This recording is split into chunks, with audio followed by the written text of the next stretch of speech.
they do, saves time and money. If it saves time and money, then there's more funds for the projects and the entities that we care about that might get some help from the state. So it's a collaboration. It's a 4-year term. This is what we're doing. We also serve on the Board of Pardons. It's a great time to get a pardon right now. We have a wonderful panel of 5 people. I serve on there with the State Treasurer, the Lieutenant Governor, Secretary of State, and one of our out of the Department of Justice. And we want to get people transitioning and get the services they need so they can come right back into society. But we also have folks who just want to, be recommended for a pardon so the governor can pardon them. That might hold someone up from being able to attend maybe one of their kids' games, or it might hold someone up from going to the next level in a job, or not being able to get a certain job because that mark is on there. So that's very important. Here is Government Efficiency and Review Committee. This is a really intense group with nice presentations. It's a task force, and they make recommendations to the governor during the budget. But underneath that is what I serve on. It's the financial delivery group, and we come up with ideas that go to GEAR. For example, GEAR listened to one of the ideas out of our office that came from a report. There's something called P cards. It's like a credit card, purchase card. But when you went to travel, it's the same card, staff was involved, paperwork was involved, all kinds of things were involved, and that takes a lot of time and effort. And then when you came back from traveling, you had to turn it back into a P card. But really, it was the same card the whole time. It was just a process that changed. Done. It's all P cards now. So we just eliminated paperwork, staff time, and going back and forth. So that was one idea that came up, and that goes across all the agencies. And it is making that more efficient and more effective as well. We look for fraud, waste, and abuse. We have 1-800-55-FRAUD hotline, but something else that's interesting is I'm very excited. We did our test yesterday. We've developed an app for your phone, but it's a progressive app, so you'll never have to update it. And it's anonymous as well. You will swipe across, and if you're seeing fraud, the state of Ohio did this, and I said, we need this in Delaware. The reason why they saw a huge rise in certain areas that were being reported, because I could be doing something right now and you might think I'm checking my Facebook or I'm texting someone, and I could be reporting fraud. Wow. Almost 50% of all the tips of everything that we know come from a tip. Bernie Madoff and the Ponzi scheme. Everything's from a tip. So the auditor's office actually reports to 950,000 people. We work for you, Delaware. We work with you, and we need you as a partner. And that's why there is an aggressive outreach, because this office has been silent. 9 out of 10 people do not know we have an auditor. The other 9 out of 10 don't know what the auditor does. People will call us for your tax return. I'm like, that's not what we do. We do audits, we do investigations, examinations, reports, all kinds of things. Something else that we just launched, never been done in the state of Delaware. Statewide risk assessment. We got it down from 6,000 people that we wanted to have fill out a survey to 2,000. We've already gotten 400 surveys back. Is that right? About that? Yes. It's very exciting. But that's just a tool in the toolbox for our office, because we want to create an audit plan. It'll change every year, but we need some kind of basis. So to make sense, it's like having a recipe. You're making up a recipe, and that's just one ingredient. Okay? And that's going to help us gauge looking at the hotline, seeing what the trends are. What should we be doing? Because what we do is work with your state money. We want to make sure we're doing the things that are most efficient and effective and make sense as well. But this hotline's anonymous, and I will let you know our new website's going to be fraud.delaware.com. When I took over in January, there was one person in charge of that hotline. He said, okay, what's going on? Let's sit down and have a meeting. I haven't really looked at it in a few months. And I went, oh, that's not hot. So we meet every week. We triage, developed a team. We have a spreadsheet. We check off. We see what's pending, what's open, what's closed. Sometimes we do a little research and realize maybe this should go to another agency. But we send that info with a cover letter, and please respond and let us know that you received it and you're addressing it. So we're being accountable ourselves. And that's some of the things in the first 100 days. I was 50% vacancy. We had audits, things that had been left there, spent thousands of dollars and hundreds of hours. I said, no, we gotta clean them up and get them out. Our staffing level is below 2008. It's 2019. Our staffing level was 33% more in 2008 and $1 million more a year. So what this means, government has grown to serve who it needs to serve, right? Over the past 10 years. The auditor's office has been here. So what's happening here? Who's watching? Not us. It's your money. It's not my money, it's your money. That's why you should care. Separating functions. Didn't have an HR person in our agency, but we have to follow the HR rules. I'm proud to say we have somebody fantastic. It's been hired about a month ago. We are very grateful to have someone help us who knows the HR rules, and they're a specialist.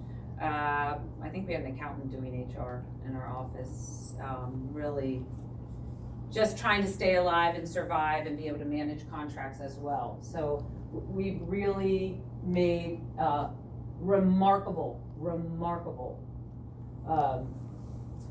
difference since January 1. This is something that we went to. I'm working off my predecessor's budget because it's a fiscal year. So you go to the Joint Finance Committee and you talk to people and say, this is what we need. I know this is what we need. This would be helpful. So we made those requests. We didn't get them. We're the only statewide that only has one office.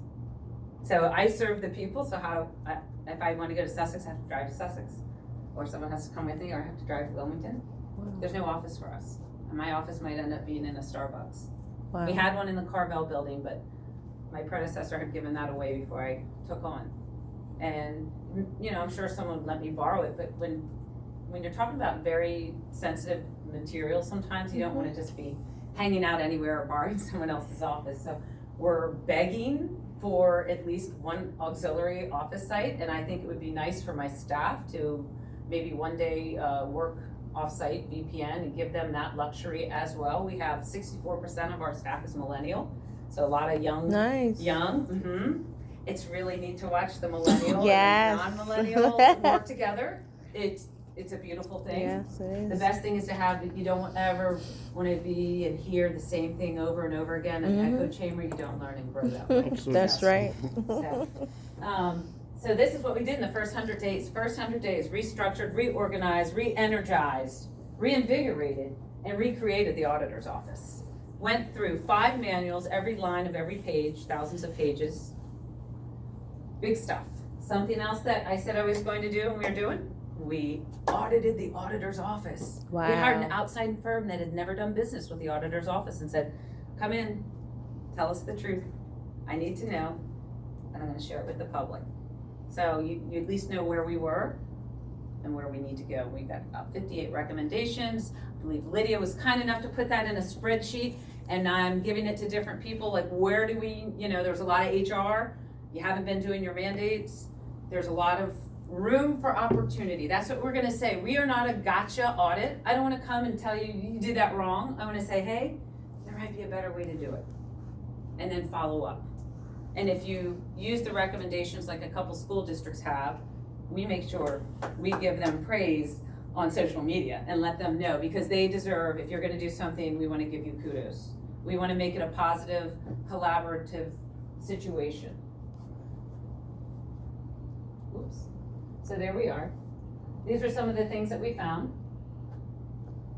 No audit plan, no risk assessment. Risk assessment's kind of like, what should I prioritize? What should be more important than maybe this thing has to wait? And we do that every day.